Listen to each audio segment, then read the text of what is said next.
Vanakkam and welcome to the Hindu Countdown Tamil Nadu.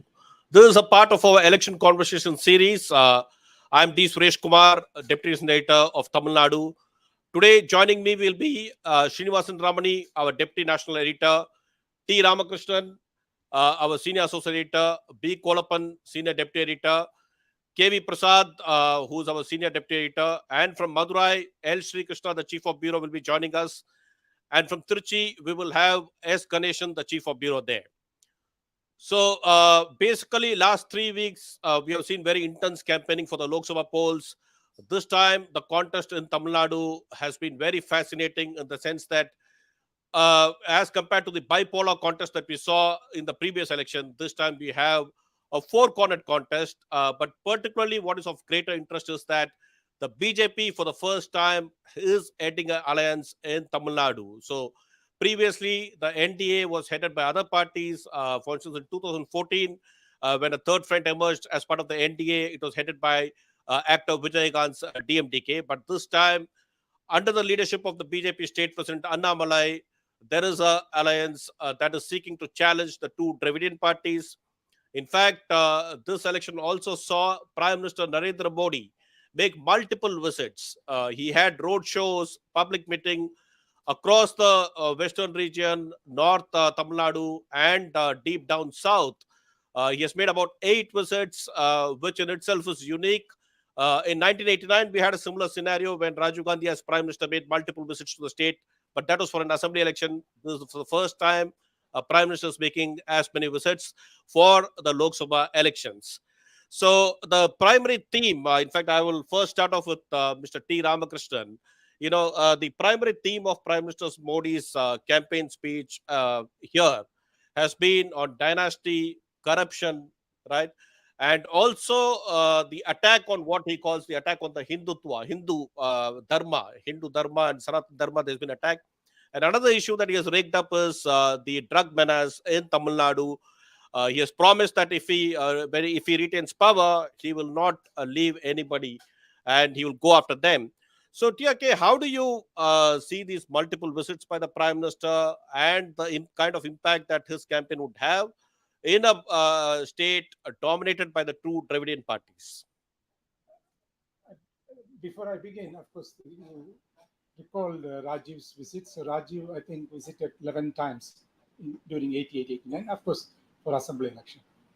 That was held in 1989, January. As far as Modi's theme or focus has been, if you look at it, it's all directed towards DMK. Okay, even though ADMK is in the fray, I think he doesn't. So far, as of now, he has not made any statement against ADMK or critical of ADMK leadership or critical of MGR or Jayalalitha, anything like that. So, in fact, on the contrary, he has been praising them. He has made laudatory references. So, on the one hand, he's very bitter about DMK, as you said, the dynasty politics, Sanatana Dharma, so many things. On the other hand, as far as the other Dravidian party, which is ADMK, is actually virtually silent. That is, he doesn't either consider them a rival to his party, or perhaps he's under the maybe notion that in the event of any need for post-poll alliance, maybe he may strike a deal in case ADMK gets some seats, etc. So that's there is a very actually say a very perceptible different approach Modi has adopted towards the principal Dravidian parties. Of course, the same is not shared by his colleague in Tamil Nadu, who is Annamalai. Annamalai has been freely, liberally, generously criticizing any Dravidian leader, left and right. So that has been his style of campaign or his style of functioning. But Modi's thing is that his primary target is DMK, and by projecting his party as an alternative to the DMK, perhaps he wants to get maximum amount of anti-DMK votes, which otherwise go to ADMK. So on paper, there is going to be there is a split. There is a split as far as anti-DMK votes. But how far Modi's words are convincing to people. So I think that is a matter to be seen. But if you look at the surveys of, say, Dinamala in Tamil Daily, last 3 days they carried sort of findings of their survey. And one of their questions is about the functioning of 10-year BJP rule. Dinamalar is said to be or perceived to be a pro-BJP paper.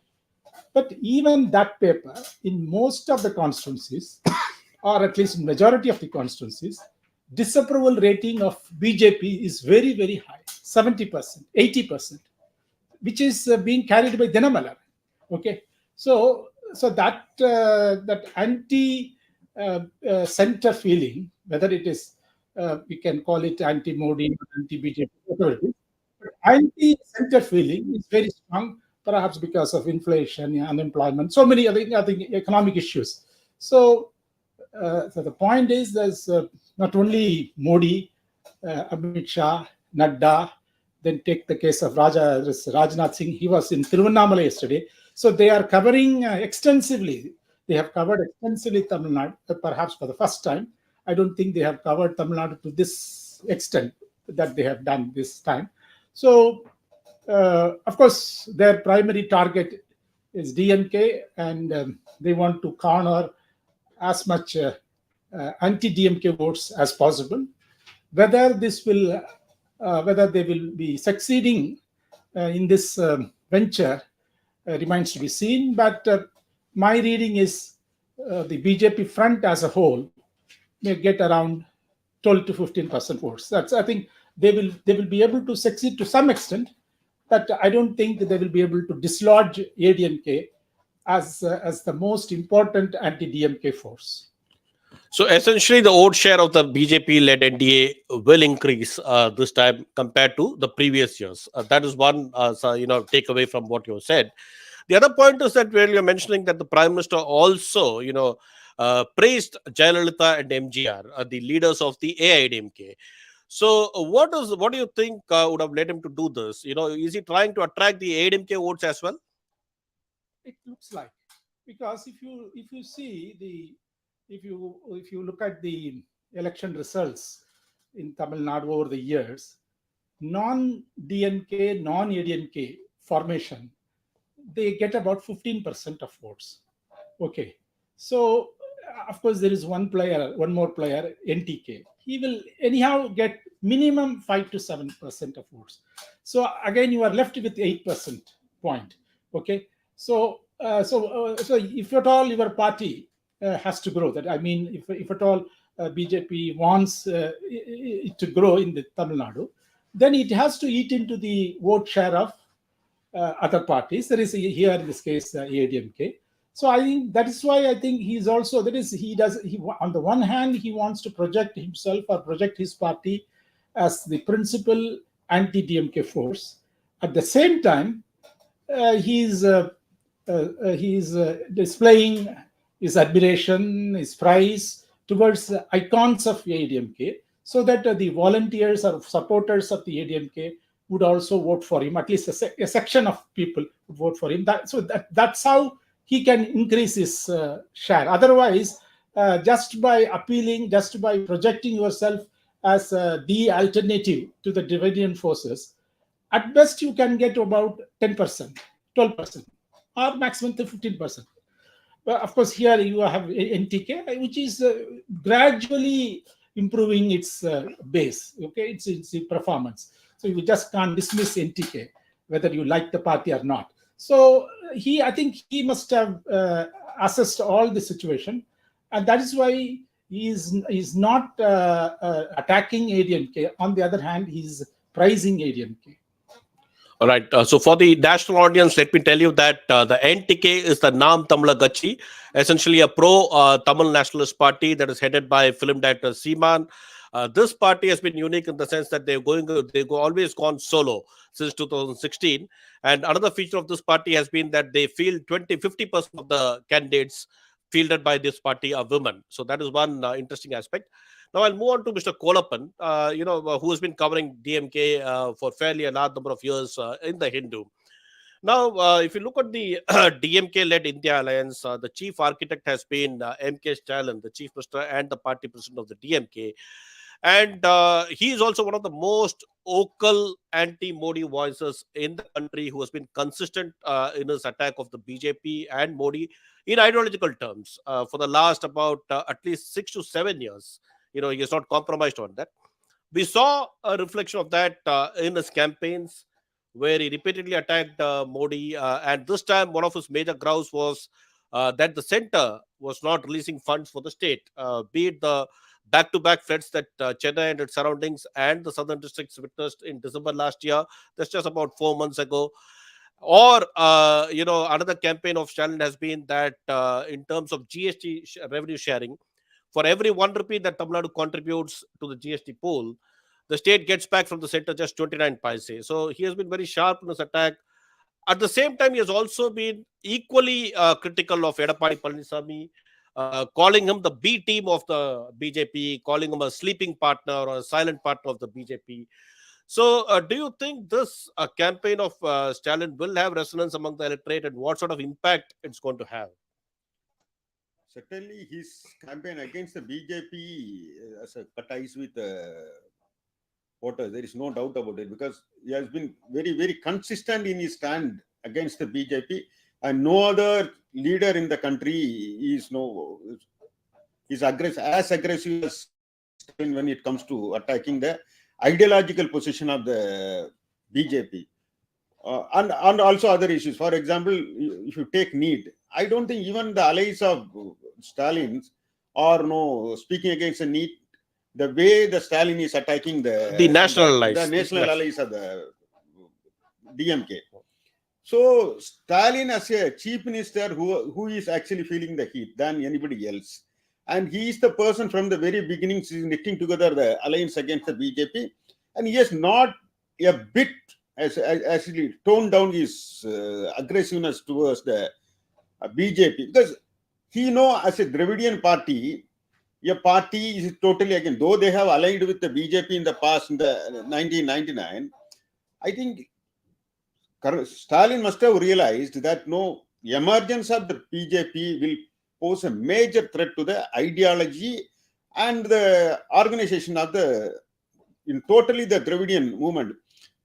The ADMK, you said the Prime Minister is not attacking the ADMK the way he is attacking the DMK. ADMK, for example, we have discussed it earlier also. Most of the ADMK, in a way, it's a soft Hindutva party, I will call it, because they are not against, DMK is totally there, they attack Sanatana Dharma. But on the other hand, ADMK has never talked about the issue. They never talked about these kind of ideological questions. Even yesterday, Stalin, while campaigning for Mr. T.R. Balu in Sriperumbudur, he said, has Prime Minister, has Edappadi Palaniswamy ever attacked the BJP ideologically? Is the question he is raising. But his allegation that he is the B team, I don't think hold waters, because it is actually helping the DMK. The two three-corner contest is actually helping. Had the ADMK joined hands with the BJP, it would have proved very tough for the DMK on the ground. Mr. Palaniswamy's decision to go alone in the elections actually helping the DMK. So the B team argument, I don't think hold any waters. That is my guess. Okay, but you foresee a possibility of the DMK, because in 2019 they made almost a near clean sweep. Teni was the only constituency they lost. So do you foresee them, getting a majority of the seats in this elections as well? Yeah, at the ground level, it looks like that only, because most of the constituencies, even the surveys by the newspapers, other TV channels, is clearly show that the trend is not. I will not call it the trend. It's arithmetic is working clearly in favor of the DMK rather than other issues. We also discussed it. The overriding factor seems to be the arithmetic calculation.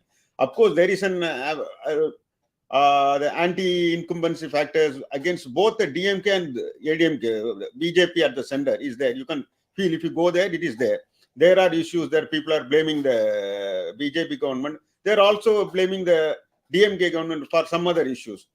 So if you consider as a whole the issue as a whole, the election as a whole, I think the arithmetic matters this election than any other issue. That is my conclusion. Yeah, but at the same time, I have a feeling that the vote share of the DMK front will perhaps be reduced. We saw that because from 2019 in the Lok Sabha poll, and then you see it in the assembly elections, there was a fall in their vote share. And now also, I think, on account of this also fatigue factor, and the anti-incumbency, it might perhaps reduce. In any case, we'll know that on the June 4th. I'll now move on to TRK. This election, one of the biggest surprises has been the manner in which Edappadi Palaniswamy, the ADMK General Secretary, has been campaigning. He was not able to forge a very formidable alliance. He has an alliance with the DMDK, with the STPI, and the Pudhiya Tamilakam, all are relatively very fringe and weak in terms of vote share. But to the surprise of most of us, his campaign appears to have had greater resonance among the people. He has taken up the right issues. He has been attacking Stalin where it matters, where the people will get the import of what he says. But at the same time, until the end of his campaign, only towards the end of his campaign, he started slightly attacking the, BJP, more particularly its state president, Annamalai, because he was provoked by certain statements made by Annamalai. But otherwise, he has been soft towards that. But his attack on the DMK has been pretty sharp. This strategy, what will be the fallout of this, and how will the electorate consume this selective attack on the DMK and a very toned down criticism of the BJP? One thing is that, as you have pointed out, Edappadi has, I think, has evolved, himself as an able campaigner, as at least, Assertive. he has been able to demonstrate that he's as good as any other leader. So, because the image of Edappadi all along, he was in the run-up to his becoming CM, the image and all that, even subsequently, was not a very positive or was not a favorable one for Edappadi. But this election, I think, election campaign, the last couple of weeks, I think he has intelligently used himself to project himself as an able campaigner. Okay, so whether he makes right points or wrong points, but the point is that he's a very good campaigner. That he has demonstrated. And of course, he is very sharp. I think he has got very good able advisors, I think, who are course correcting him and all that. So that way he has been able to perform his job, I think, much more than what he is expected to do. And thirdly, and then as far as the attack, virulent or severe attack on DMK and soft approach towards BJP is somewhat, I would say, understandable. Of course, one thing he says that my principal target is DMK. Unless I project myself as the anti-DMK force, then people will develop some confusion, all that. That may be the rationale behind his focus in his attack towards DMK. And of course, this Annamalai and other things. Of course, a couple of days ago, I was surprised by the tone of his statement, in which he said that first time, he said that he accused BJP of trying to split his party on several occasions. Okay, so far this statement has not yet been answered or rebutted by the BJP. But first time he made an accusation on record that BJP attempted to split his party several times, but it failed. So I think maybe this is also part of his calculated strategy that he will not attack BJP as much as he has been doing vis-a-vis DMK. But with regard to DMK, he will be much more severe because BJP is his immediate rival, adversary. I think one reason why Edappadi Palaniswamy would have perhaps made that statement about the BJP attempting to split the party is also Annamalai's recent statement where he said that the ADMK will vanish after these elections, and he also said that the cadres will move towards TTP Dinakaran of the Amma Makkal Munnetra Kalagam, and then ADMK will be headed by TTP Dinakaran. So I think that is what would have provoked Edappadi Palaniswamy. So now we'll also look at the CSTS Lokniti pre-poll survey, about which we had carried extensively in the Hindu. This survey, if you notice, it speaks about various issues that matter to the electorate. Issues that matter to the electorate. For instance, the electorate says that they are concerned about employment issues. They are concerned about issues of economic, empowerment and all those things. And yet, there appears to be a pro-Modi sentiment when it comes to leadership. So I will ask Mr. Srinivasan Ramani this question. Against the backdrop of the sentiment that you just heard in Tamil Nadu, as to how it's largely a three-cornered contest, but then the different kind of campaign themes of the three different leaders here. Do you what is the kind of this thing? How would you read the CSTS Lokniti's pre-poll survey in the Tamil Nadu context? Right, Suresh, if you notice the articles that we published in collaboration with CSTS Lokniti, one of the key things that they pointed out was the primary concerns in this election relate to joblessness or unemployment and price rise. Close to 27% of the people who are surveyed, close to 10,200 people were surveyed by the Lokniti organization. Of 27% of them mentioned unemployment as a key issue. 23% mentioned price rise as a key issue. Now, we got exclusive access to some of the Tamil Nadu specific numbers. Of course, the sample size is lower because this is a nationwide survey. Tamil Nadu numbers will be lower. The numbers in Tamil Nadu are much more. If you look at Tamil Nadu numbers specifically, unlike national level where the total number of people who are saying unemployment and price rise is close to 50%. Here, 54%, 55% of the people are saying that unemployment and price rise are the key issues. Now, corruption, 11.5% are saying is the key issue. Now, when you spoke to TRK, you said Mr. Modi, when he was in Tamil Nadu, what was his campaign emphasis? Emphasis was on Sanatana Dharma, dynastic politics. These were the issues that he was trying to raise in order to draw a contrast between the DMK and the BJP, and the DMK and his allies and the BJP. Now, what resonance do these issues have? If you look at the numbers, Hindutva, only 1% of the surveyed people said that it's a key issue for them. Now, this number was 2% nationwide. Ram Mandir, almost 8% of the people nationwide had said that Ram Mandir is a key issue. In Tamil Nadu, merely 2.6%. Uniform Civil Code, merely 0.4%. Citizenship Amendment Act, 1%. So there is clearly a fact that there is something different about Tamil Nadu, which we saw in 2019 also, and which is seen in 2024 also, that some of the issues that the BJP is raking nationally in order to gain brownie points for itself, and which it wants to define its party as being for those issues are not that prominent in Tamil Nadu vis-a-vis the rest of India. Even though in rest of India also unemployment and prices are key issues, those issues seem to be accentuated here. Let me delve a bit further. If you look at the question on whether the NDA government should be given another chance, nearly 46 to 47% of the people are saying a clear no in Tamil Nadu, as opposed to 25% who are saying they should be given another chance, and a substantive 28% is saying we don't know, they're not able to answer the question. Now, we can pass that numbers using various metrics. The other thing is that if you notice, one of the CSTS survey, one of the key points of CSTS survey is that the leadership of Modi is one of the big factors that is solidifying the support base for the BJP nationwide, which is providing close to 40% of the support base as opposed to merely 23% for the Congress. But in Tamil Nadu, almost 50% of those surveyed who are asked who do you want to be the next prime minister are saying Rahul Gandhi, as opposed to 26% for Mr. Modi, which is again contradictory to what is happening in the rest of the nation. Let me be more clear. 39% have said Rahul Gandhi, 27% have said Narendra Modi. So there is clearly in the survey, Tamil Nadu is an exception of sorts, or rather, if you can say, the Tamil Nadu bucks the trend that we see nationally.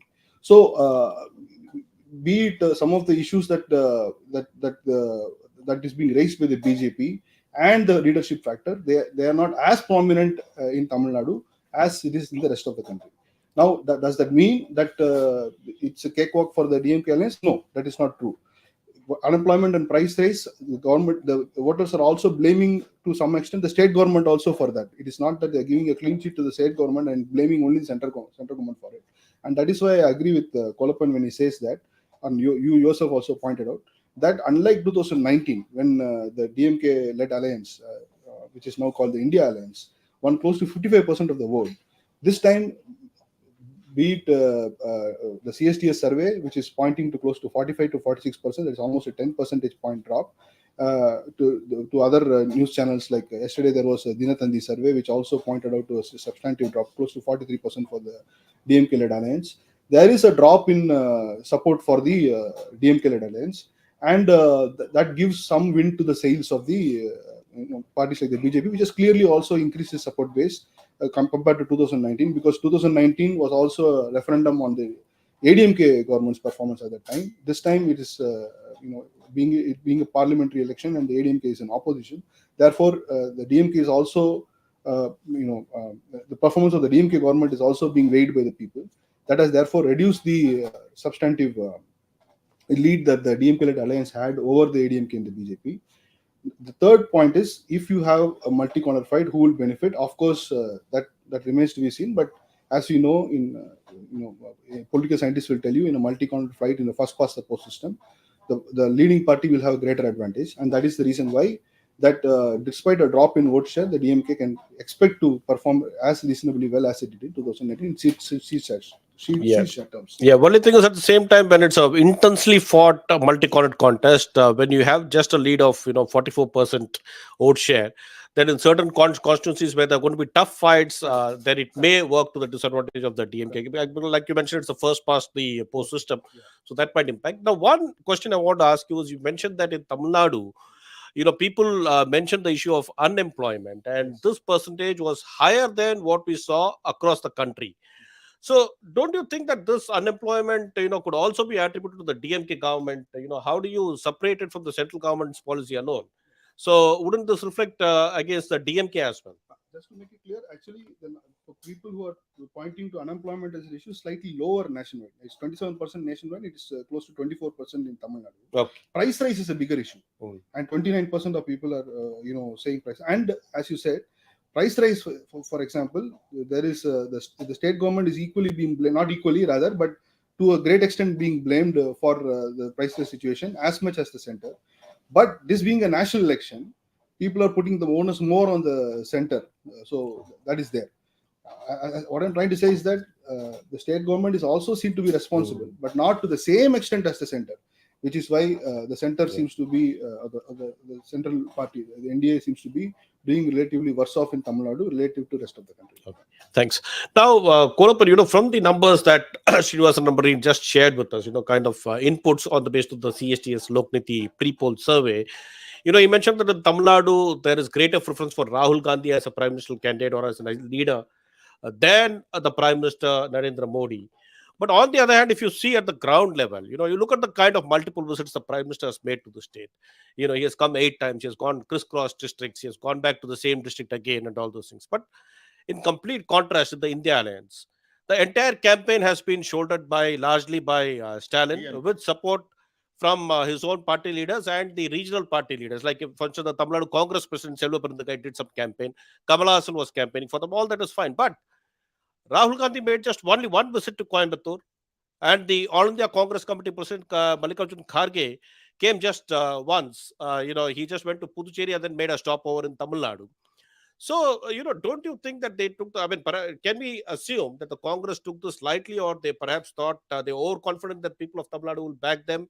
Because Tamil Nadu, of course, has a very emotional connect with the Nehru Gandhi family. If you notice, even after emergency, Tamil Nadu voted for the Congress, one of the rare states to do that. They gave them a very good mandate at that point of time. So, it wouldn't, it sent across a wrong picture. And the other thing is, had Rahul Gandhi, Priyanka Gandhi, and others done some more campaigning in the state, wouldn't that have helped improve the India bloc's vote share percentage?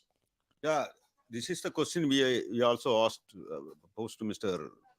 the Chief Minister M.K. Stalin, whether the Congress has handed over the responsibility of the campaign to the DMK in Tamil Nadu. He said, he tried to put it very lightly, saying that one visit of Rahul Gandhi is equivalent to the 10 visits of Prime Minister Modi, because 100 visits. 100 visits of Prime Minister Modi. So, having said that, I think they should have campaigned more, especially Mr. Rahul Gandhi, because he started his Bharat Jodo Yatra from Tamil Nadu, and they claim, Congress, and even Mr. Stalin claimed that it has made a huge impact and turning around the political development in the country, that Bharat Jodo. So they would have come. And another thing is the way they organize. No, you have to effectively communicate your speeches and the campaign to the voters. I think that Stalin as a chief minister and the campaign is doing it very well. So probably they would have thought it. So let the and moreover he is speaking in the local language. So somebody has to translate. So the effectiveness may lost in the translation. We must have seen how the poorly his speeches were translated in the past. Yes. These are the things where you have to take into consideration. And Rahul Gandhi as a national leader, he has to visit all the states where the stakes are more high than in Tamil Nadu. Tamil Nadu, they are going to win.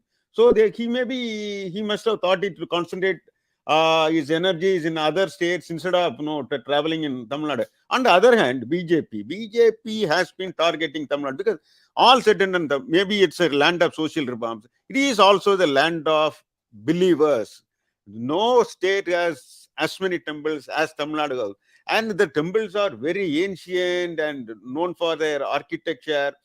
Even culturally also, it is a very rich state. So probably the BJP must have thought, it's a consistent campaign may tilt the scale in favor of them. The people are religious, but not political. Their aim may be why don't we make an attempt to make these religious people also become a political vote bank of the BJP? That is probably there in their mindset. And I don't know whether they are going to succeed or not, but that BJP is, because Tamil Nadu is a very solid state. It's you can see, that's the circumstances seems to be in favor, because for it has been ruled by so many, almost 66 decades by the Dravidian parties, and they have to and they will get an entry or a toehold only when they substantially weak a Dravidian party, and they can make use of that situation to gain entry in Tamil Nadu. And that is why I think specifically targeting DMK, which is ideologically opposed to it, and leaving it to the ADMK. ADMK to a large extent is pro-Hindutva party. It is in my opinion. Yeah, you're right. But at the same time, I also feel that Rahul Gandhi is a bit overconfident also about Tamil Nadu, because if you notice, last time the only seat they lost was Theni, where the Congress candidate contested. Right. The other thing when you mentioned about Modi now focusing increasingly about Tamil Nadu, I think he also sees that this land is very fertile for growth for the BJP, especially after the death of Jayalalitha and Karunanidhi. Yeah. And also somewhere I feel that Rahul Gandhi's famous statement in the parliament, in the Lok Sabha, where he challenged Modi and said that you can never ever in your dreams rule over the people of Tamil Nadu. I think that has been taken as a challenge by the BJP and the RSS. So they want to prove that, we will not accept this sort of a challenge. I mean, this sort of a narrative that we cannot penetrate in Tamil Nadu. And that is why he wants to win over the people of Tamil Nadu. And if you notice, after that, a lot of initiatives get taken, like for instance, placing a Sengol in the parliament is all part of that, outreach to the Tamil voters. And also before the, they were given the G20 conference. They made it a point to install a statue of Nadaraja, the god of Tamil Nadu, and was probably the largest, and the statue was made here in Tamil Nadu. So they are making all kind of attempts to lure the voters of Tamil Nadu. So the Prime Minister himself has been repeatedly saying that his love for Tamil is genuine, and he wants Tamil Nadu to be part of the Viksit Bharat, program. So we'll see that in due course. Now I think we'll move region-wise. Now Tamil Nadu is, if you look at the political map of Tamil Nadu, the electoral map of Tamil Nadu, 39 constituencies. The other constituency is the lone Puducherry seat. But among the 39, it's spread across the western region, southern region, delta, and north. Now, western region is one of the most fascinating, especially this time, because the west is where the BJP also fancies its chances this time. They have put up their most prime candidate, the star candidate. I would say there are two star candidates in that region. One is Annamalai, the BJP state president. He's contesting from Coimbatore, although he hails from Karur in neighboring region. So he is there. And then in Nilgiris, which is where we have our Ooty, right, the hill station of Ooty, that's where L Murugan, the Union Minister of State, although he's a member of Rajya Sabha from Madhya Pradesh, he is trying his luck there. And he is crossing swords with a very powerful person, A. Raja, the former telecom minister representing the DMK. Yeah. The other key constituency in the region where the NDA is fancying its chances and looks like they will give a very, very tough fight is Dharmapuri, right, where the PMK, the BJP's ally, has failed at the party president Anbumani Ramdas's wife, Soumya. Right. So, Prasad, you have observed this western region pretty closely. You worked there in that region. So it has about 8 districts, but 9 parliamentary constituencies, because in Coimbatore you have 2, Coimbatore and Pollachi. Right. And also this region, if you notice, in terms of caste polarization, you will find a lot of consolidation in Coimbatore and its surroundings up to Salem, in fact, where you have the counters. And this time, the counter vote share is something that 2 prominent leaders are eyeing. One is Edappadi Palaniswamy, the ADMK leader. He hails from the community. Others, of course, Annamalai. And then when you move further up, towards Dharmapuri and Krishnagiri, Salem, that region has a lot of 1 years. So this time, how do you say? The other point is that this has been the stronghold of the AIDMK always, and the DMK always finds it tough to penetrate. There have been some breaches like we saw in 1996 and of course 2019, but the assembly election, that was not the case. So what do you think are the primary issues here, and how do you think the factors will play out? I think I'll start with how the ADMK and the DMK have been battling for success in this region. The western region has traditionally been seen as the ADMK's fortress, and that's been proven in the 2006 assembly elections and in the 2021 assembly elections. When the DMK swept to power in both these elections, they could not win much in the western region, especially Coimbatore. And Coimbatore, they lost even the 1 seat they had previously. Yes, they lost all 10 seats. They lost all the 10 seats in 2021. Now, what happened is, in the last parliament elections, the DMK made amends for that. It won most of the seats. So now it's trying to go one step further to prove, look, this is not the ADMK's traditional or the ADMK's fortress as it is made out to be. We have already made inroads in the last parliament elections, and now we are going to go one step further. And it's if you take Coimbatore, it's a very prestigious fight for both the DMK and the BJP. The BJP has been trying to win Coimbatore in 2004, in 2014, in 2004, 2009, 2014, and then in 2019. But it lost. It had won only in 1998 and in the snap elections in 1999. After that, it has not been. Though it says that Coimbatore is the BJP's turf, the BJP has never proven that results-wise. It has lost. But in 2014, as part of the NDA front, they carried significant number of votes. Significant number of votes, but lost to the AIDMK. Yes, lost, but they managed to push the DMK. Yeah, they managed to push the DMK. But that is why it's going to be a very prestigious battle for the DMK and the BJP. For the DMK, it wants to prove that it is not the turf of the BJP and of the AIDMK. And on its part, the BJP thinks that, assumes rather, that there is still that communal element lingering in Coimbatore. That is why after 26 years, you see after a roadshow, Narendra Modi, 26 years after the serial blast, Narendra Modi goes to the spot in Araspuram where some people were killed in the blast and pays homage to the victims. Exactly. So the opposition party, the DMK, the others were quick to criticize that, saying, why do you want to bring up the past? That an industrial city, a city that looks at development as a constituency that contributes a lot to the nation's economy through its industries, why do you want to push that into a communal situation? It's not like that. Coimbatore looks for development. You can't buy peace with hatred. So these are the factors. So what's really happening is the DMK wants to assert its supremacy in the state, and also thinks that the western region is very important to achieve that. It's a potential ground to be taken. It's a potential ground to be won. So if you win the western zone, if you win the west zone, including Coimbatore, then you are going to make a statement, very clear statement. Look, we can do it. The entire state is ours. It's not as you assume that the one particular region consisting of 9 constituencies of the Lok Sabha are always with the ADMK, or its allies. Also, the way they have rewarded the people from that region.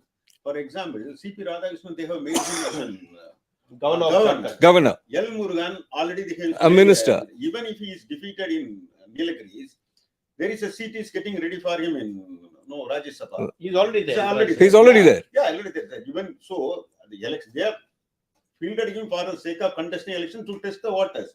So they are going all around. Now they have made Annamalai. Annamalai belong to the community. But they by promoting counter community in the giving post to the community and rewards to the community in the BJP, I think the parties try to lure the community towards the BJP, because now it is to a large extent the community favors the ADMK. We have seen the political, at least absolutely electoral results. So there is a stiff competition. Probably one of the reason also that Mr. Edapadi Palanisamy decided not to go with the BJP to ascertain his position among the counter. So he would have decided to go it alone. Only the election outcome will show that who has benefited mostly from this decision. Yeah, but the counter votes is actually spread across parties. It has always been spread across parties in this region. Now, Rajkumar, who's the DMK's candidate, is also a counter. So it's not that the entire counter vote is going to be with the BJP. See, whether you like it or not, in Tamil Nadu, there is a clearly caste is playing a major factor. Very major role. As far as the counter community, that's Konguvela is concerned, they have one of the member of the community become the chief minister after a gap of so many years. Dr. Subrayan, they have become the chief minister of the state. Today, they are the financially, economically, socially the most powerful community. Yes. So I think they think they're empowered by Mr. Edapadi Palanisamy's elevation as the chief minister of the state. That actually what very, very favorably for the ADMK. Now the BJP is also trying to exploit that. But that leads us to the question: what is going to be the result in Coimbatore in Western region? Because if the counters are throwing their weight behind Edapadi Palanisamy, what are the chances of the ADMK? Yeah. So basically, what's going to happen is in this region, we are going to see as to who takes a second spot. So that will be there. But Dharmapuri is one area where the 1 years are dominated. The dominant factor, the PMK appears strong. So there we'll have to see what the fight goes, because Dharmapuri, I don't think the BJP has any great say. So we'll have to see how it plays out in the west. Now we'll move to the south, Tamil Nadu. I will be joined by Srikrishna, from Madurai, our chief of bureau there. Srikrishna, can you hear me? I'm able to hear you. Are you able to hear me, Srikrishna? Yeah, I'm able to hear you. We are not able to hear you.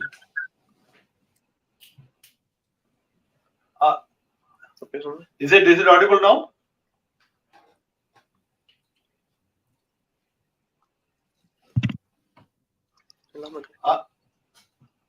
Hello.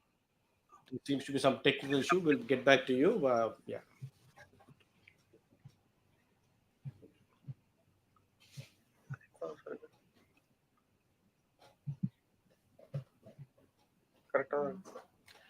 Hello, Srikrishna. Can you hear me? Yeah, I'm able to hear you. You're able to hear me? Yeah, but I'm not able to hear your voice. Am I audible now? Switch to Ganesan.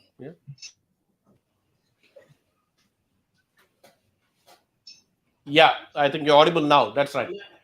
Fine. Yes, yes, you are.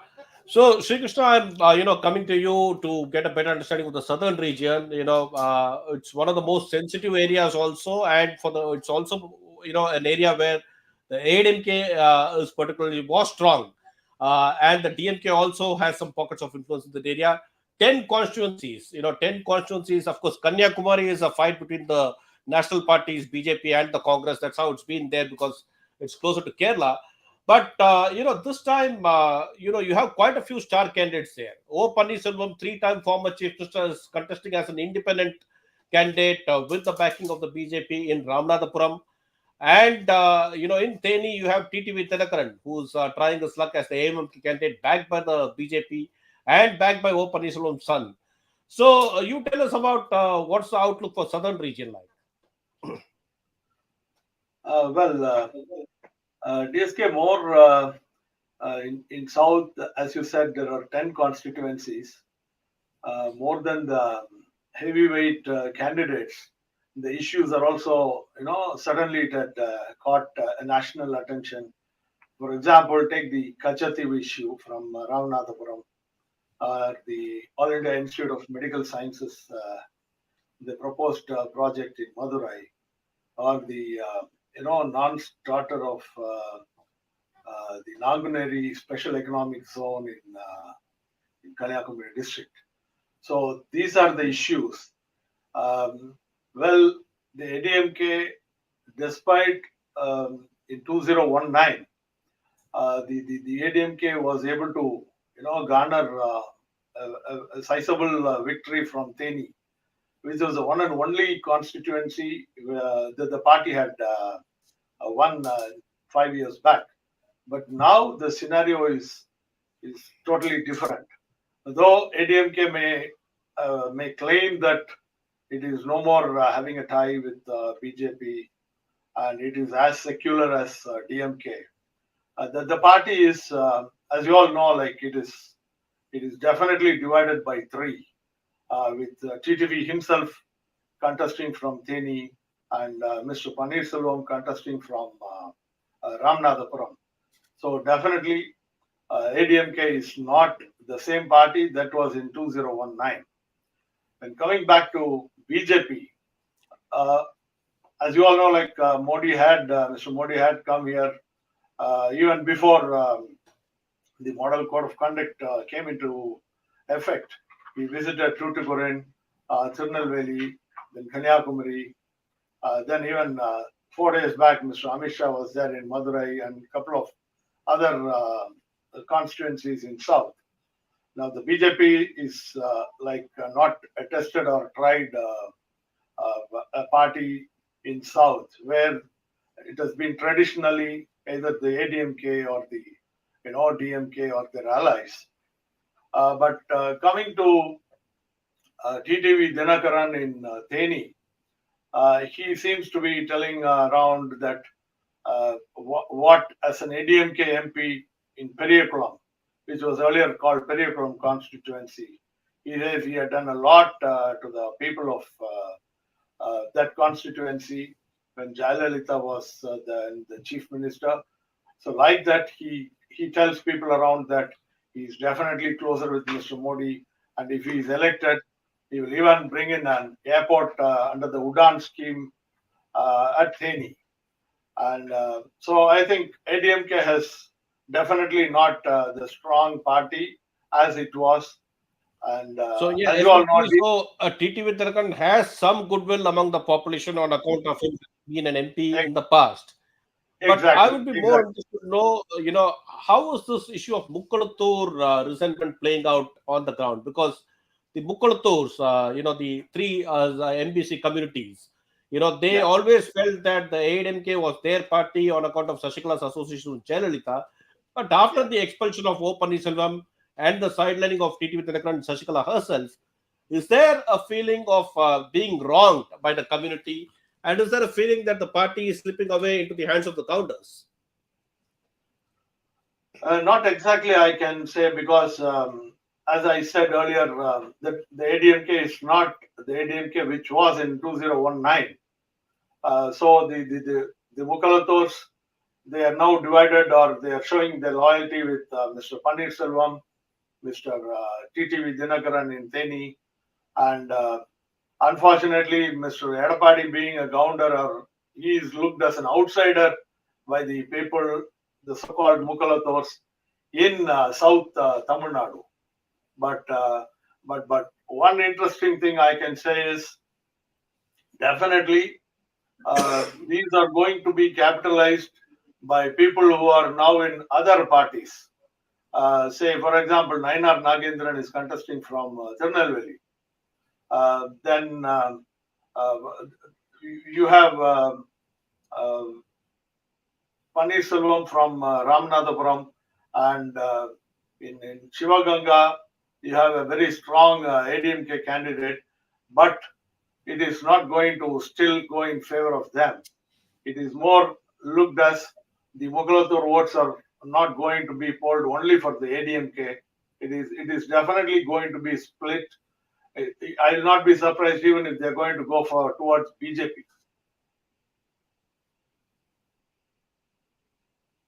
And people are now more talking about That's a very issues. interesting observation you made. Kolappan, you went to Ramanathapuram and Theni on the ground looking at the campaign.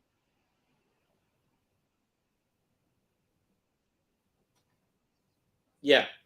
So I'm just going across to Kolappan, who went to Ramnath and Theni. So what is the ground feeling there? Is there a feeling of being wronged among the Mukulatus? Yes, there is a sense of betrayal by the Edapadi camp, but that doesn't mean that the entire Mukulathar are going to vote for Mr. Pannirselvam.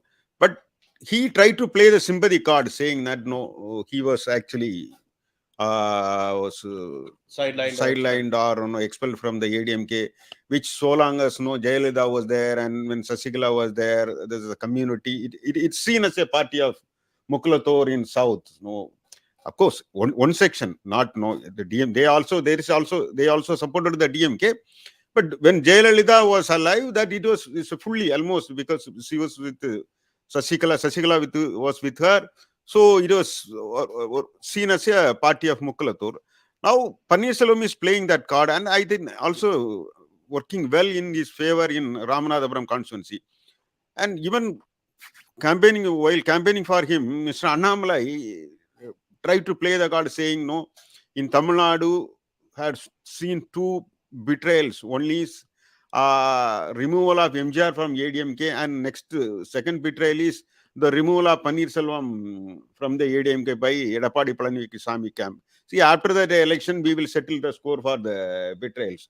So he also tried to play the card for him. And whoever I met the people, there is a huge gathering when Annamalai campaigned for Mr. Pannirselvam. I could speak to people. Even they saw whom you are going to vote. They said Pannirselvam, but there are also a lot of among them there is a lot of BJP sympathizers and supporters are there. And Pannirselvam also playing the card very effectively. He is telling people and meeting the community leaders and telling them. So it is working in their favor very effectively in Ramanathapuram. And like also in Theni. Theni last time, though the DMK swept the election, the only constituency they lost is Theni. There now, Pannirselvam's son, who is a sitting MP, is supporting TTV Dinakaran. That's right. So yes, of course, Southern region has a lot of star candidates. You have keen contest in Virudhunagar, Kanyakumari, and other places. I'll move on to the Delta region, and joining me will be S. Ganesan, the Chief of Bureau in Trichy. Ganesan, hi. Yeah, hi, DSK. Yeah, so one thing I found strange this time is that Prime Minister Modi did not visit the Delta region in the last 2 months. He had been there in January, of course, but here he was not there. You have 6 constituencies there. So why, is the BJP, neglecting that region, or how does the contest in your region look like? Quickly. Yeah, DSK, that's true, because the BJP has not made really any inroads here. Especially, it has not been able to consolidate its base after Rangarajan Kumaramangalam, who won from Trichy twice in the late 1990s. ever since the BJP has not really consolidated its base in the central Delta region. The Delta region still continues to remain the heartland of Dravidian parties. So I think that is one reason for him to. Well, another reason could be there are no star and winnable candidates for the party really here in this region, right? That's But probably one Perambur, reason. they have IJK candidate, who's contesting for the Lotus Yeah, symbol. yes, yeah. Please go ahead. Yeah, so Yeah, that's Perambur, true. I said they have a star candidate, but yet the Prime Minister did not visit. Yeah, Perambalur is one constituency. You can say that we still have a three-cornered fight there, but because Mr. Parivender is very resourceful, but though he has switched sides, he lost badly in 2014 when he contesting on the BJP symbol. He won last time only because after he switched over to the DMK, right? And he's still there. Along with Perambalur, we have a three-cornered contest perhaps in Tanjavur also, where the BJP state Vice President Karpu Muruganandam is there. We have a kind of after Palanimanikam was denied a seat. He's a six-time MP from there, so from Tanjavur. But now we have a new candidate there from DMK, who is Mr. Morasali, who is not as well known as perhaps Mr. Palanimanikam. And so there again we have a three-cornered contest. But I think on the whole, in the Delta region, the contest has largely boiled down to a straight fight between the NDA and between the ADMK and the India Alliance, right? India. Be it in Trichy, where we have Durai Vaiko, the son of MDMK leader Mr. Vaiko, and then in Karur, where we have Ms. Jodhimani, the sitting MP from Congress, and also from Mayiladuthurai, we have a new face, Ms. Sudha, who is the state Congress Mahila Congress president. Both Jodhimani and Sudha are seen as part of the Rahul brigade. And it's indeed surprising that Rahul didn't turn up at any of these two constituencies. We were expecting him. Yes. Usually he would campaign at least in Karur. He would make it a point to campaign for Jodhimani, but this time he was not there. So, but last time he did make it. Coimbatore when he came there. So in fact, it's interesting how your region has developed, because 5 years ago it was one of the most sensitive areas because of the Neduvasal protest and other things. Now right. It's slightly toned down, the political map, I must say. So that's been very interesting. Thank you, Ganesan. Now I will move to T. Ramakrishnan. To move to the largest region in Tamil Nadu, North Tamil Nadu, including Chennai, 3 seats. So overall it has 14 seats. Mm-hmm. So North Tamil Nadu is one area where the DMK has a very strong presence, and also the PMK is in significant measure. So how does North Tamil Nadu look like to you? First, let me cover Chennai and then the rest of northern region. Okay, Chennai, you have 3 constituencies: North, Central, and South. I think North and Central, they of course this there's North and Central, in a way they are similar constituencies. Okay, the economic and social composition, to some extent it is compatible. South is fairly developed infrastructure wise and all that, and also it's a fairly visible sections of society or upper caste, you can say, and all that. So that is there as far as South is concerned. So the central, North and Central, they have been, I think the DMK has been winning very effortlessly. So I think this time also they will make it. It won't be a big. But South Chennai, you have all star candidates, in the sense one is Tamilisai, another is Tamarachi, and of course you have ADMK. ADMK has its own presence. So it is going to be a close fight. That's what. What about the PMK regions? If you can just focus on the PMK as a roundup, wind up. PMK, of course. PMK, you have that Kadalur, Viluppuram, all that they are there. But the point is this: after 2012, that Dharmapuri incident, there is a feeling of a gap or disenchantment or unhappiness among non-Vanya BC communities towards Vanyas. So it is not going to be so. If you are seen as a pro Vanya, okay, that won't be a plus point for you in North. Okay, So if you take, even some people are saying Vellore, AC Shanmugam may win and all that. But in Vellore, as far as the 2011 census is concerned, nearly 14%, there is Muslims around 10%, 3% is you have this Muslim Christians, and then so put together, so nearly 23-24% SCs. So AC Shanmugam is being supported by PMK. So he may, that is, he's again, as a resourceful guy, he can, he every time in 2014 and 2019, he fought, he gave a very good stiff fight. But the point is that the support of PMK may not be seen necessarily advantageous to him. It may also go against him. So that's a very pertinent point that you made. Most of us lost sight of this fact about the composition of the Vellore caste region, how it might even go against AC Shanmugam. So that's it. Thank you for bringing in that perspective. I think we have covered all the 4 regions at the moment, and then we will get back to you as and when. Yeah, so we will get back to you on the regions slightly better. But I would quickly go across to Mr. Srinivasan Ramani before I come back to you for a slighter perspective on the North Tamil Nadu. So basically, again, I want to tell you, you have been following the national politics closely. Compared to 2019, when Tamil Nadu voted in a trend that was not seen across the rest of the country, for most part of the country. Kerala, of course, was almost like Tamil Nadu. Why do you think that people of Tamil Nadu vote the way they do, voting against the national trend? Yeah, so 2019 elections, we have to be very specific why Tamil Nadu voted against the trend. The reason is that 2019, the BJP was in alliance with the ADMK, which was in power for 8 years, right? From 2011 to 2019. So a combination of various factors. One, Tamil Nadu being largely an urbanized state, it was affected much more than other similar states, but not as urbanized as Tamil Nadu because of demonetization, because of what people called as improper implementation of GST. Then, of course, the Jallikattu protest also happened just before that. So these first order issues, which relate to a general feeling of what the Tamil people in Tamil Nadu felt was they basically opposed some of the decisions of the central government, and the ADMK was in alliance with the BJP at that time. The ADMK was also in power for quite some time. So anti-incumbency of the ADMK, anti-incumbency of the center vis-a-vis these issues, these combined to help the DMK-led alliance and its partners such as the Congress to win substantially in 2019.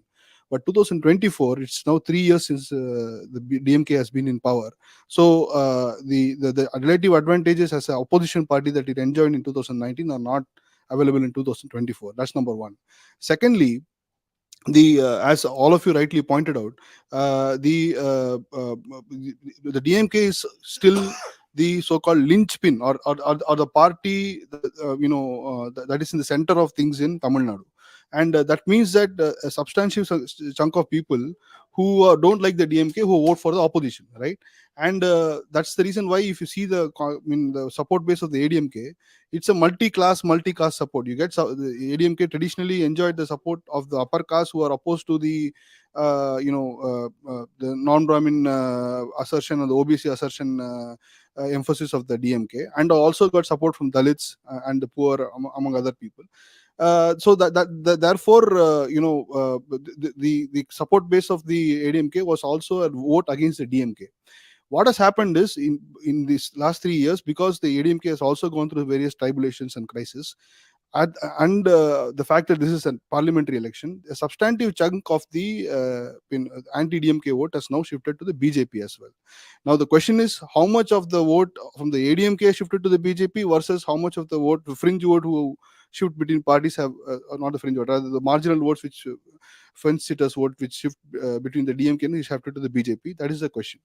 But we all know that the BJP has also increased its vote, is expected to increase its vote share relative to 2019.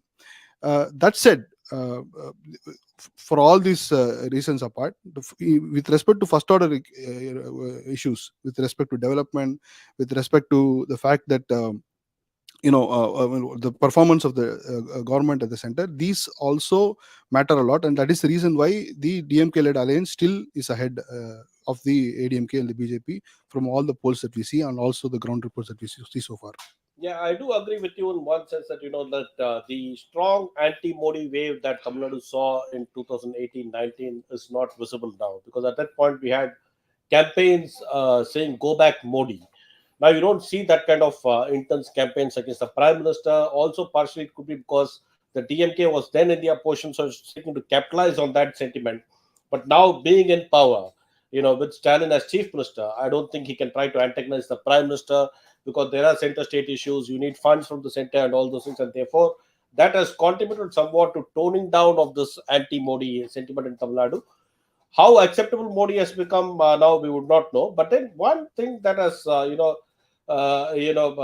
has made me wonder is that you look at the industrial zones in Tamil Nadu. Right. Say Ambattur, which is one of the Right. largest industrial estates in Asia.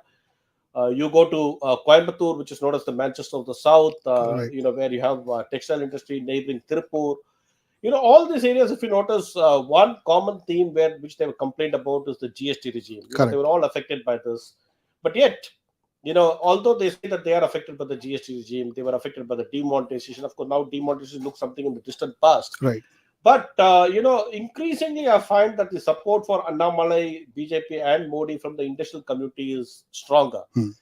So they, if you notice that they are always there, they are supporting them in terms of donations, in terms of, expressing solid support also. We see that particularly in regions like Coimbatore, Tirupur, even Madurai, the Chamber of Commerce there seems to be, very welcoming to Modi.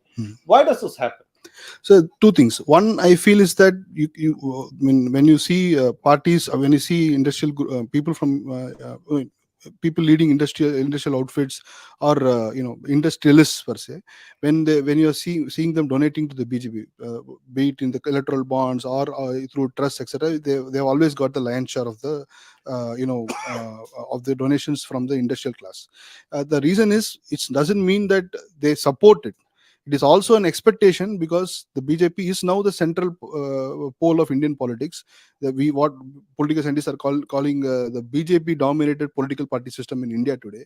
Even though it is relatively weak in Tamil Nadu, it is predominantly the largest party in the country, and industrialists feel that the chances of the BJP coming back to the power are much higher than any other party, and in that expectation, they go on to donate or fund from the BJP. And our political party system and our political economy of our system is such that political parties depend a lot on donations from industrial groups, and industrial groups also use this for various purposes, right?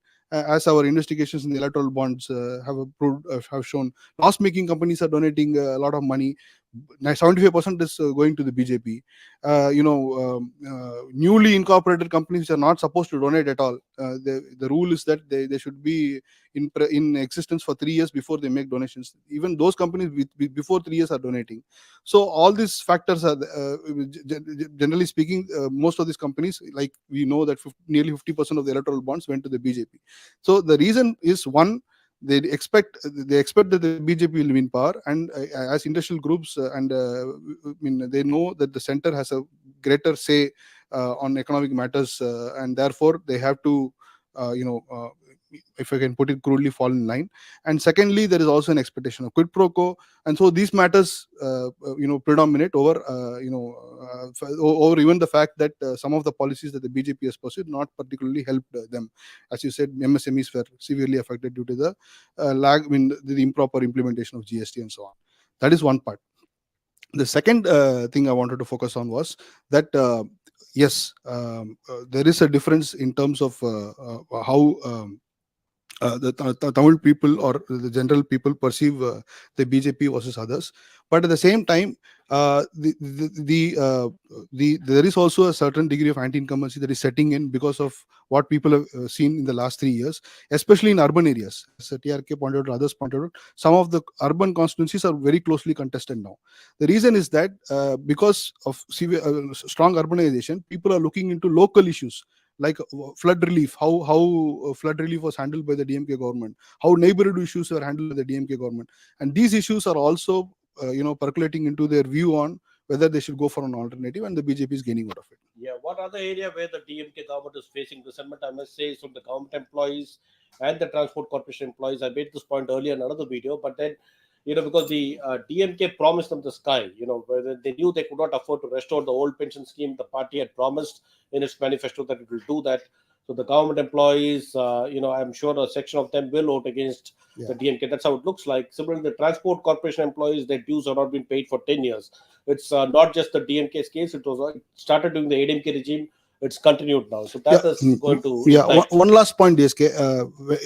Even in the TRK will bear me out. In the 90s and the early 2000s, the DMK and the ADMK were always part of various alliances in the center while they were in power, and that benefited Tamil Nadu a lot, right? In terms of investments, in terms of the infrastructure development, very visible. Yes. So for the last almost 10 years, 5 years rather, because the center and the state have been in loggerheads, which explains why what you said, the DMK is also toned down his criticism somewhat.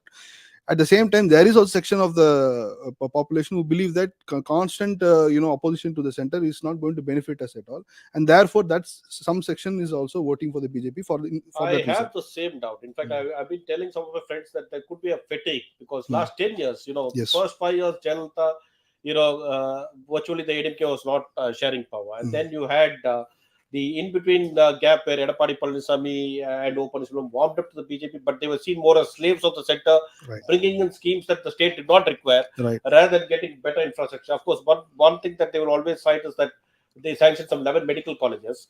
But then last 3 years, there's always been this clash between there have been some ornamental shows like the world chess competition that we had here, Kelo India and all those things. But in terms of real infrastructure, people may have this feeling that there's no point voting for a party that may not come to power. So that, but it will be a small element, because Exactly. there are also regional Exactly. issues that overtake this thing. So I'll just get to TRK on one point that Kolappan mentioned earlier.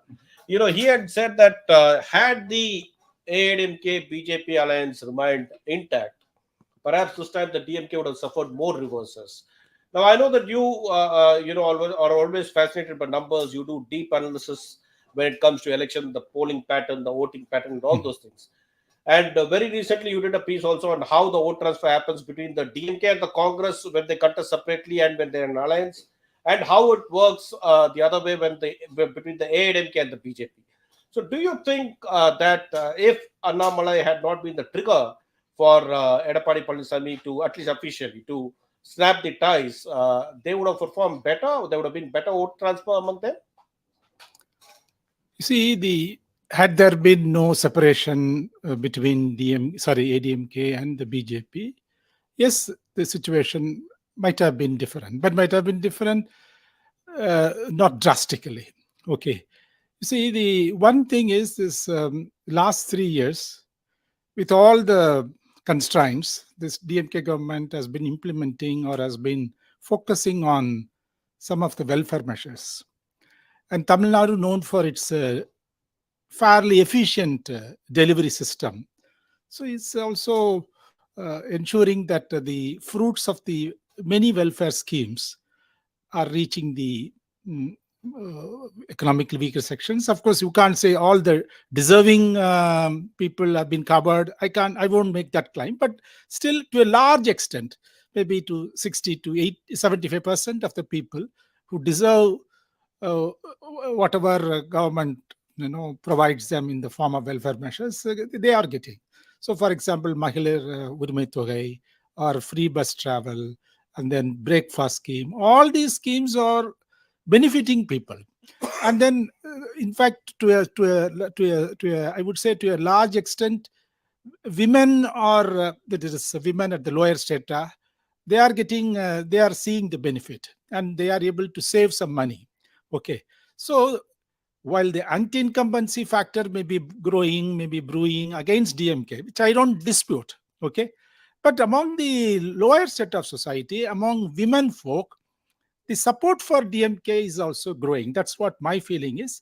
Traditionally, women were known to be supporters of ADMK, but this time they are all shifting to, I think, at least those who have not been voting for DMK, they are all to a large, I would say to at least one half of them are shifting to DMK. So that will neutralize whatever losses the DMK may have suffered in the event of BJP ADMK alliance. Number one, and number two is of course the core strength of the party, the extensive network, as well as the arithmetic factor. All that would have to be taken into account. Okay, so then thirdly, you see the labor shortage in the western districts, particularly Tirupur. Okay, that is becoming a major issue. And then they see, for example, there is some sort of what they call reverse migration. So reverse migration, Tamil Nadu may have to face. Okay, and already some people are saying, some industrialists are saying in that western belt, those laborers who went back home, they have not returned. Okay, so these are all the issues. So I think so that way the government has not done, state government have not done that. All these factors play into this DMK, ADMK issues. But my point is, this election, in this 2024 election, the efficacy of the welfare schemes, it's one of the factors that will favor the ruling dispensation, and regardless of the combination that the other side may have had, I think the majority or at least 60-70% of the seats may have still got. There is, of course, the results are not out. Polling is not yet over, but still, I would say the DMK front has an edge. Would have had an edge also. So it's welfareism versus the resentment is being cushioned somewhat. The efficacy, because some of the sections are still require this kind of welfareism, and those who have not received, they are only those who have not received are vocal or vociferous. Yes, they have got disenchantment, but those who have got, and Tamils, I don't know whether I should use this description. Tamils are all sentimental. You see. In a way, so they will, at least for this election, they will vote for those who delivered me this, you can say, some people say dole or whatever it is, 1,000 rupees or the free bus travel. But I am going to a government hospital every day, and I spend there 2 hours for my treatment. And I come across a large number of people, mostly women. They are all very happy with the regime. They have got a number of grievances. I'm not saying, but they are also sensing, they are also they are realizing the fruits of the scheme, and that is a tribute to the I think the efficiency of the Tamil Nadu administration. All right, I must add there that Tamils, yes, they are you use the term sentimental, but they're also sensible voters, right? So just one last point to add to what TRK was pointing towards. This the fact that the ADMK and BJP are contesting separately. Hypothetically, the question if it arises, if they contest together, they'll have an advantage. Arithmetically, yes, there is to some extent, yes, but at the same time, in politics, this kind of alliances don't always, it's not only about arithmetic, it's also about chemistry, as they say. So in 2021, for example, a bulk of the voters, almost Lok Niti survey told us, close to 35 to 40% of voters said that the BJP was a liability to the ADMK, right? So and I think the ADMK is also sensed that going in alliance with the BJP was drawing the anti-incumbency positions of the Tamil voters to bear upon them, and that is the reason why they came out of the alliance, and that has also, to some extent, in my belief, benefited them, because now a section of people who are disenchanted with with, as he pointed out, with inadequate welfare, if we can put it that way, who are not benefited, they are going to vote for the ADMK, because they also carry a resentment over the policies of the central government, and they also have grievances with the central government. So that's the reason why I think the ADMK probably took the right decision to not ally with the BJP. And even if arithmetically, I mean, from a simple point of arithmetic, one could say, your vote share and the ADMK's vote share together will probably be bigger than you contesting separately. But I think politically and also in the long term, it is necessary for the ADMK, they feel, to remain the predominant regional party that is opposed to the DMK. And I think that is the reason they, did not go with the alliance with the BJP. To supplement Srini's point, as far as the 2021 is concerned, my calculation is that the votes polled by ADMK per constituency is around 85,000. Votes polled by PMK per constituency, even though they contested around 25 or something, it's around 75,000. Votes polled by BJP per constituency is 65,000. So there is a gap of 20,000 between ADMK and BJP. So that means that those who had voted for, who otherwise would have voted for ADMK, did not vote for BJP because the BJP was the was the party which was part of the. So that's the difference. So that's very insightful comment by TRK and Srinivasan Ramani. So I'll just ask our show producer Shika, do we have time for questions from the audience? Yeah.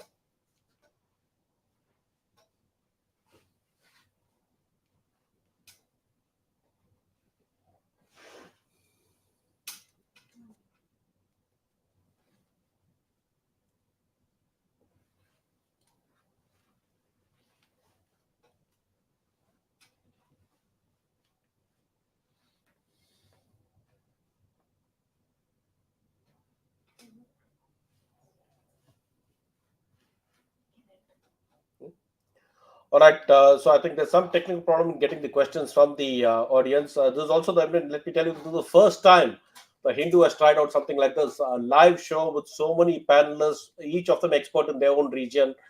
So we will meet you again, definitely. I plan to do one after the voting ends on the 19th, because TRK is good at numbers, so we plan to come back to you on what the voting numbers mean. And we will also, come back to you in terms of there's one question that we can see on the screen. How will money distribution impact nth hour vote swings?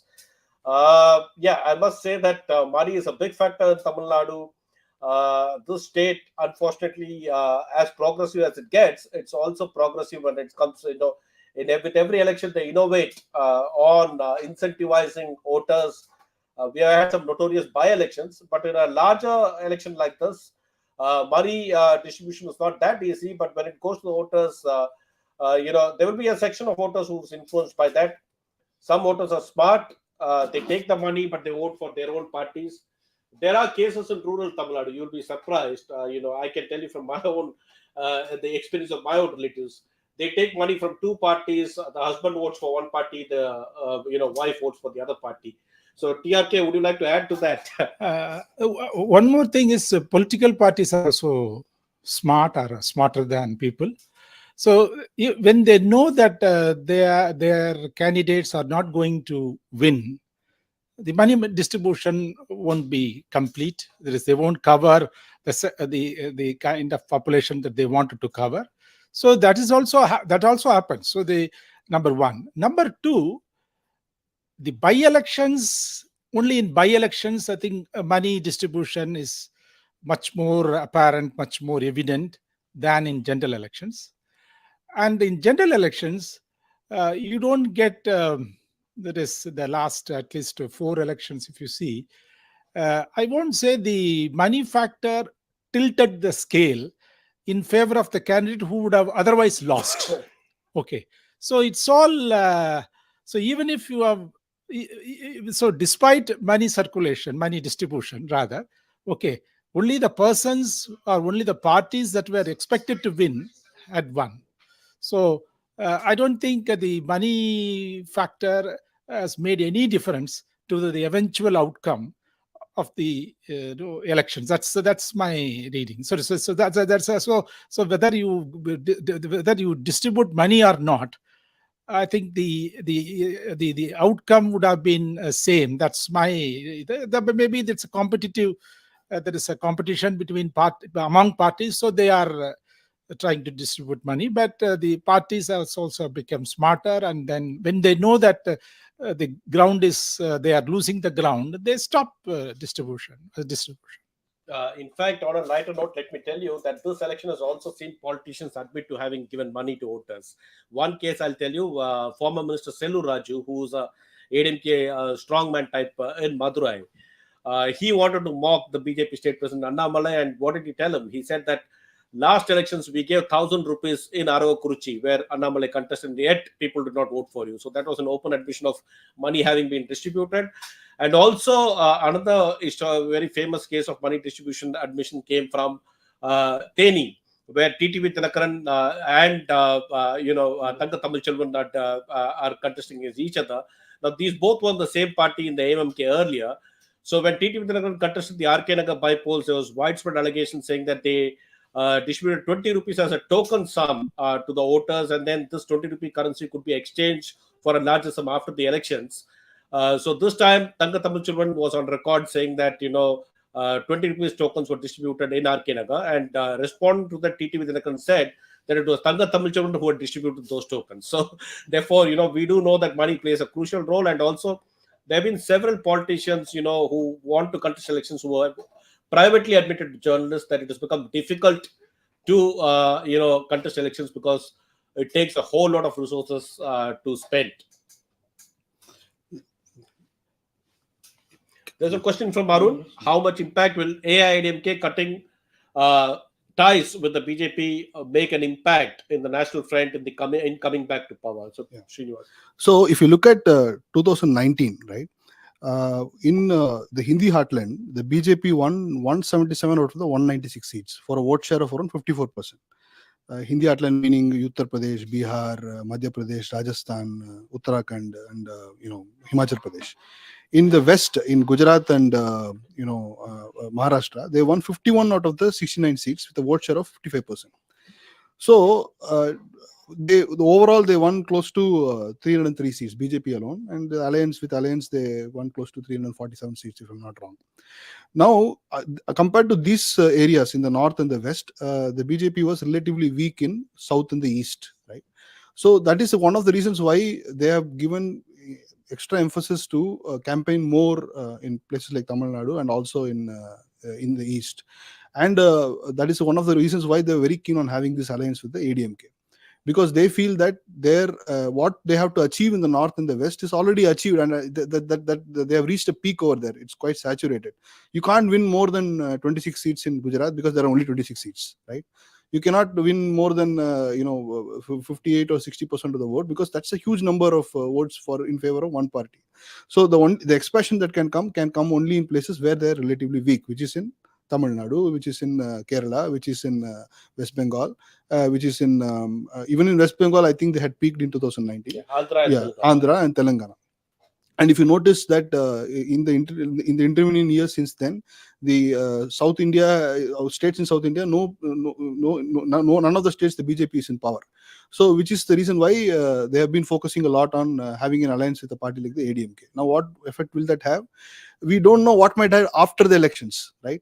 So if the BJP manages to retain its dominance and hegemony in the north and the west, then they might be able to replicate what they did in 2019. And then even if they've done relatively poorer in South India, it won't matter. But if on the other hand, the Congress, shows some ability to contend in places like Rajasthan, and the India bloc with the Congress and Samajwadi Party and other parties manages to contend in Uttar Pradesh, and in Bengal, for example, the Trinamool Congress is able to replicate his performance in the assembly elections and dominate the elections, then the fact that the BJP is not aligned with the ADMK will matter. But if the BJP retains its hegemony in the places where it is strong I did not mention Maharashtra. A lot of water has flown under the bridge in Maharashtra. You have two fronts now with two parties which have been broken up into into factions, and now and separate parties. One section is with the NDA and one section is with the India bloc, and we don't know what really is going to happen there. So considering all this, the fact that the BJP claims that it is aiming for 377, 370, 400 seats, I believe that is bluster. What it is trying to do is to retain what it managed to do in 2019, and the fact that there are some so changes in Maharashtra and changes in Bihar and changes in Bengal. They want to compensate for that by expanding in the south. It is clear that their vote share is increasing, but whether it will translate to seat share remains to be seen. Vishnu Ram is asking a question: can BJP gain PMK's traditional votes where they contest? TRK, considering that the PMK is stronger in northern region where the BJP has hardly any presence, and in the west, aside from Dharmapuri, Salem, the BJP is strong, but not the PMK there. South, of course, PMK has no presence. So, would you like to answer that question? I think the questioner has qualified PMK's traditional votes. So traditional voters of PMK, I don't think they relish this alliance between PMK and BJP.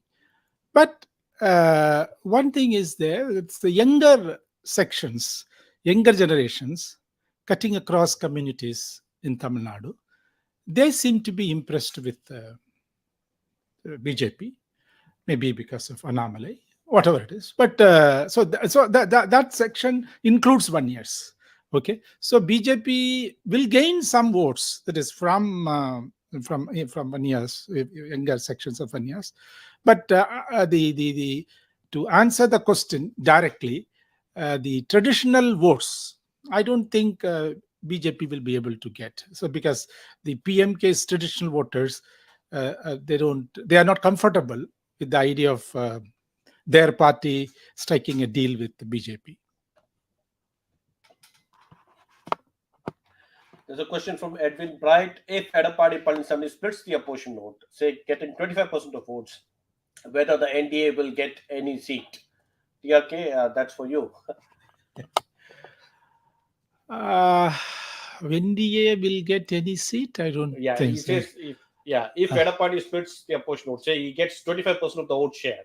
Okay. Overall, then is there any possibility of the BJP-led NDA getting any seat? Right. I don't know. Certainly no. I think even otherwise, I don't think they will get any seat. Unless otherwise, you see, 2014, 2 seats were won by NDA. Of course, one is Kanyakumari. In Kanyakumari, there was a multi-corner contest. In the sense, ADMK was there, DMK was there, Congress was there, CPM was there, and then you have BJP. Okay, so all these, so the minority or the religious votes of religious minorities, they were divided. Okay, in multiple ways. So that's why BJP won. And as far as Dharmapuri was concerned, it was a different case. And then there was a talk of even some leaders of ADMK conniving with the PMK. So that also happened. So these are all, so it's all part of politics. It happens. Okay. Subject to such aberrations, person getting 15%, 20% is not likely to win any seat. In fact, in 1980, ADMK front, in 1980 I'm talking, ADMK front got 40%, but they got only 2 seats. So this is the plus or minus of this first past the post system. So my estimate is that Edappadi will get about 30%. His vote share will be around 30%, but still he will get about 1 or 2 seats. So that's at best. So I think. So wouldn't this also depend on the constituency level data? Say like in Coimbatore or Dharmapuri, if the vote share is 35, 34, in that range. Yeah, so wouldn't then bump up? You're talking about the overall. Edwin is asking about the overall Tamil Nadu, but if I go to a seat specific scenario, okay, it can happen. But the point is as of now, I think we are not able to authoritatively say that ADMK will win this seat, that seat, and BJP will win. Of course, they must be they are having some edge. Yeah. Okay, but How about but- Pondicherry? Pondicherry also, I think Congress will win. You have this. You see the arithmetic. My point is that the empirical data very strong, loaded in favor of the DMK front. So that's that. But maybe if something dramatic, so far any dramatic event has not taken place. Okay, so I expect only Congress to win in So Pondicherry. basically, what we can do now is we can tell you that there are some constituencies which are close fight constituencies, the big battles, like Dharmapuri, Ramnath, Coimbatore, Velur, these are considered as big battle seats. So Virudhunagar is another constituency which is a big battle seat, where Vijay Gandhi's son, Vijay Prabhakaran, is contesting against the sitting Congress MP, Marikam Thakur. So they're big battle seats. But we need to wait and see how the voting happens. Much will depend on the voting percentage also. Say, for instance, South Chennai, if you look at it, it's a traditionally low voting, region. But if the vote percentage improves, then we can possibly assume that one or the other political party has got its voters to the polling booth. So much will depend on how the parties, want to draw their voters to the booth on that day. And one of the, aspects of this election is happening on a Friday in Tamil Nadu. Usually, even when Tamilisai came to our office, Tamilisai Soundarajan, the former governor, who's contesting in South Chennai South, she complained about this aspect. She said usually when it's a Friday, people tend to pack off the bags and go out for a long weekend. So if that doesn't happen, if voters come to the booth, then slightly things will be different. Well, the one thing to be kept in mind is South Chennai has got about 2 million voters. So 50% means 1 million. Okay. So 1 million itself is a big number. Okay. Anyhow, but the point is this: if they motivate, my reading is higher turnout may benefit BJP. Higher turnout. But the point is whether there will be the last 4 elections. I had some discussion with the chief electoral officer. So I pointed out to him that the last 4 elections from 2004, 9, 14, 19, 70% on an average, 70%. So Statewide. 6.2 crore. So 70%, 4.4, something like that. See, and then if we split 4.4 by divided by 39. So that's the figure. So the figures are so 50% per se may appear to be low, but 1 million people turning up then in the summer, so that also must be kept in mind. We'll have time for just one more question. Yeah. Does anti-Hindu DMK comments help the ADMK or BJP? Does these impact Tamil people as they are culturally sensitive, as Tamil Nadu has more places named with God? Yeah, I would say that in Tamil Nadu, I think fairly the voters so far have distinguished between their personal faith and politics when it comes to that. They always exercise that restraint. Of course, there is some penetration of soft Hindutva that has happened. We cannot deny that. That is slowly happening. People feel that they can call themselves Hindus. Earlier this was not more pronounced, but now it is getting it. But so far we noticed, like even in 2019, if you see, there was a big controversy about the Dravidar Kalagam leader Veeramani making certain comments about Lord Krishna, and many people thought that it would impact the DMK adversely. But in the end, they won 38 seats. So far, there's been no polarization on terms of majority Hinduism here. But slowly that is coming in. We may not see that in this elections, but I think possibly in future elections, we don't know. It all depends on the kind of which party delivers in terms of development. So if there's resentment against the Dravidian parties, and at the same time somebody is trying to push for a religious polarization, then that might work.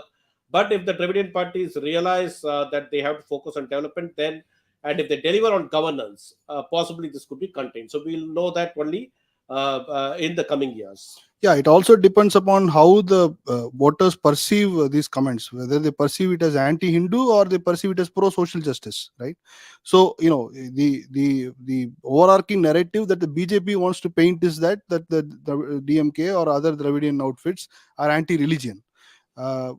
There could be some who could say that they are for separation of religion from politics, right? And when Udayanidhi Stalin makes a point about eradicating Sanatana Dharma, his meaning of Sanatana Dharma is different from what other people in other states perceive it. Here, Sanatana Dharma is associated with casteist Hinduism. Perhaps he should have been more clear, and he could have said that that is what he meant. Maybe that is that is a failing on his part. But if you notice, the strongest positions that are being taken against casteism are also allies of the DMK, like VCK, the Dalit party, which has done remarkably well in projecting an ideological coherence on the issue of social justice, and that has also been received well by sections of the Tamil polity. You should also understand, people should also understand that in Tamil Nadu, social justice is a core and important factor that pervades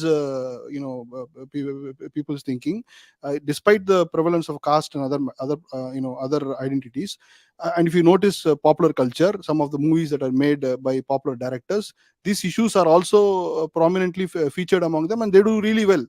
Films of Paranjit or what's his name, Pariyarum Perumal's director, Mari Selvaraj, even directors like Vetrimaran and others, they have emphasized social justice as part of the, and they have questioned, conservative values and also what they call Brahminical Hinduism in their films, and that has resonated well among the people. So to simply say that these remarks come from stem from anti-Hinduism is not true. There is also a case of these remarks coming from a position of promoting social justice, and this is seen by a significant section of the population as being so.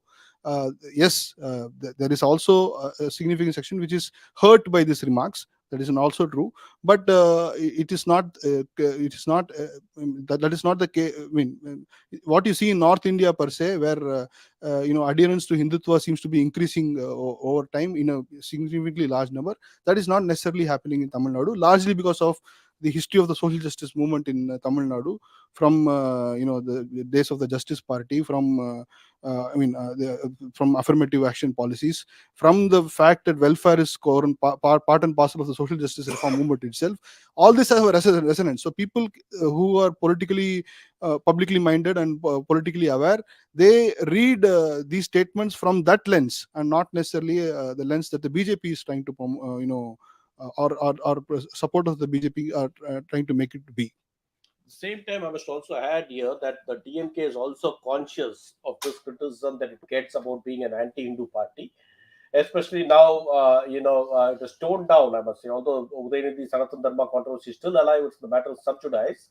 But at the same time, if you notice, even during Karnataka's last years, he had realized that being, aggressively, making statements against Hinduism does not work or may not work any longer, because he, in an interview with the Hindu sometime in 2015, said that a majority of the DMK cadres belong to this very religion that you're mentioning, Hinduism, right? And similarly, now if you look at Mr. Stalin, the chief minister, he has been getting very increasingly defensive about this critical remarks about the DMK being an anti-Hindu party, because he reminds people that many of the DMK cadres follow the Hindu religion with visible marks of religionism.